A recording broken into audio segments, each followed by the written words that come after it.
So I was thinking about Nightmare Before Christmas, as you do, and I thought about this scene. And since I am dead, I can take off my head. So that would imply that Jack, the skeleton king of Halloween Town, was once alive, right?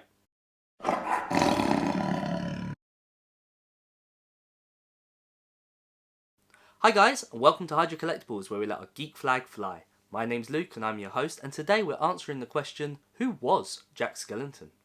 So Jack Skellington, the lovable protagonist of The Nightmare Before Christmas, one of my all-time favourite Christmas films. That's right, despite the fact that we are releasing this in October of 2021, this is actually a Christmas movie. I mean, the clue is right there in the title. However, we're not focusing on the plot line of this movie. Instead, we're going to focus more on Jack and who he was when he was once alive. So yeah, most people know Jack from the family-friendly 1993 Nightmare Before Christmas by Tim Burton.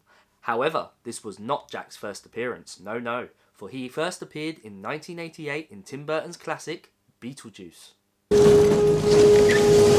Attention Kmart shoppers! You see that? Miss it? Want me to play it again? Here you go. So yeah, not really a big moment for this lovable character, however it is a first appearance, and yes, it happened all those years before the Nightmare Before Christmas movie actually got made back in 1988. Now for you comic book fans out there, you can pick up Jack's first appearance in this Halloween Comic Fest mini-sized comic. Now granted, this is a mini-sized comic and this came out in 2016. However, if like me you prefer your comics to more standard size, you can of course go for this comic book here, Zero's Journey, which came out just 2 years later in 2018. This is actually issue number 0 and was part of the free comic book day giveaway. So in the movie A Nightmare Before Christmas, Jack Skellington, aka the Pumpkin King, is the leader of Halloween Town, a place full of monstrous ghouls who help usher in the holiday of Halloween every year. And this is where I want to start my theory. Because in order to work out who Jack was in his former life, first we're going to have to establish some rules to the universe in which he resides. Now at this point in the video, I want to point out that though Tim Burton gets all the praise and credit for this movie, this is actually the work of Henry Selick. But for argument's sake, let's just call it Burton and compare it to his other works. The movie Beetlejuice, one of my favourites of all time, shows a world, or should I say netherworld, where the dead appear looking very much how they died in life. However, this is not the case for the town of Halloween. Instead, this town appears, at first glance at least, not to be the home of the dead, but the realm of the monsters. But what if we're wrong here? What if Halloween Town is indeed the land of the dead? Let's take a look at some of the town's inhabitants. So first of all, let's take a look at this guy. I'm not too sure of his name, but certainly looks like the axe murdering type. Sorry to pigeonhole you and drop you in that stereotype. But yeah, it certainly looks like at some point the tables were turned on this character and he had his own axe embedded within his skull. Next up we have the kids, Lock, Shock and Barrel. And when we see these kids with their masks off, it very much looks like that they have a bluish tint to their skin. This would imply, to me at least, that these kids were once drowned within their bathtub, possibly by their own mother. And this would also indicate why they can use the bathtub as a form of transformation. This was the transportation that got them to the netherworld, and it's the one that they can use to go to and from as they please. Yeah, I know, okay, that one's a little grim, a little too dark, but let's keep moving. Moving on from that dark theory about the three kids, let's talk about their leader, Oogie Boogie. Oogie Boogie was clearly skinned alive and left for the bugs to eat, and in the Netherrealm given a new skin in the form of a sack. Moving on, let's take a look at the Two-Faced Mayor. Now when he actually changes his face from bad to good, or vice versa, we can actually hear a clicking sound, a real broken neck type sound. Therefore it would imply that this is how he died. Now of course it's worth noting that this doesn't apply to every character. There are many characters here whose histories we just don't know about. We don't know who they were in their former lives. And of course we have other characters such as Sally, who was actually created in the town of Halloween. Therefore she did not have a life prior to this, unless you want to include all the various parts that she was made from. So for argument's sake, for the sake of this video, let's just go on the assumption that this is indeed the land of the dead and that this is the afterlife. So with that out of the way, now that we've established the rules of this universe, it brings us back to our original question. Who was Jack Skellington? But before we can answer that question, an important thing to note with Jack is the dates. After all, if we're indeed going to find out who Jack was in his former life, then we have to keep in mind that his character has to be someone who predates the idea of the modern Christmas. As well as predating Christmas, we have to take note that Jack is an intelligent, well-educated man. This is backed by the various experiments we see him conduct throughout the film, as he tries to work out what Christmas is.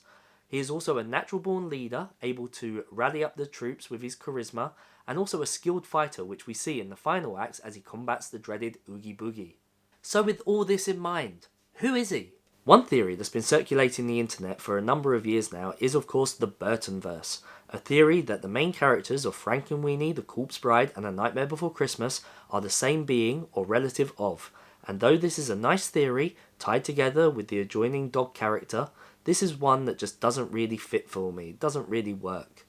But let's not give up on the Burton theory just yet, for there is another Tim Burton film out there where our beloved Jack does indeed make a cameo appearance. I'm talking about, of course, James and the Giant Peach. Within James and the Giant Peach, we are introduced to Captain Jack, a skeletal ship's captain residing beneath the ocean depths. Is this the same character? Is this the origin of our beloved leader of Halloween Town? Again, I don't really think this is the case. I don't think this is Jack Skellington. I believe this is just a fun cameo of a familiar face put within a fellow film by the same creator. It's also worth noting that such a death would likely cause Jack's appearance within the afterlife to be very different, maybe making him more akin to the sea creature rather than a skeleton. In fact, I would argue that our beloved character of Jack was more than likely killed by fire rather than the ocean. After all, we are first introduced to Jack in the form of a scarecrow, lighting himself ablaze and dancing about before finally arising out of the watery depths as a skeleton form, the Pumpkin King. So with that, let's push these movies aside, let's push the Burtonverse aside, and instead let's just focus on this one movie, The Nightmare Before Christmas. What clues are within this movie that could indicate to us who Jack was while he was alive? Well, throughout the film we do indeed see Jack's home, and within that home we see a very unique and intriguing piece of furniture. I am of course talking about the electric chair. Was Jack sentenced to death for murder? Is our beloved Jack actually Jack the Ripper? Probably not, but hear me out. Jack the Ripper was a serial killer in London, England, who was said to have fled to France to avoid police capture, and Jack does indeed state, And I'm known throughout England and France. but alas, this theory just doesn't really do it for me either. I don't believe that Jack Skellington was once Jack the Ripper. There's just too many loopholes, too many missing gaps. However, there is one theory out there, one theory that ticks all the boxes, really works nicely, ties everything together. But Luke, what is this theory? I need to know. You keep going on and on about these different things and they just don't make sense. Tell us what you know. Tell us who Jack Skellington is. What is this story that you're about to tell us? Calm down. I'm going to tell you now. I'm talking about the story of the Headless Horseman. Now this Headless Horseman theory ticks a lot of boxes. The Horseman was said to be a German soldier who fought in the American Revolutionary War, putting the time frame of his life way before that what we consider to be the modern Christmas. You see, the American Revolutionary War and the tale of the Horseman actually date back to 1776 and the Battle of the White Plains, while the modern Christmas as we know it today didn't form until after 1821, after the publication of a book of poems in New York. The book was titled A New Year's Present for Little Ones from age 5 to 12 and contained a poem titled Old Santa Claus with Much Delight. And it seems to be this book of poems that paved the way for Santa Claus to be Christmas canon all these years moving on. The idea of Jack being the Horseman also explains Jack's leadership and combat skills, not to mention the ability to remove his head.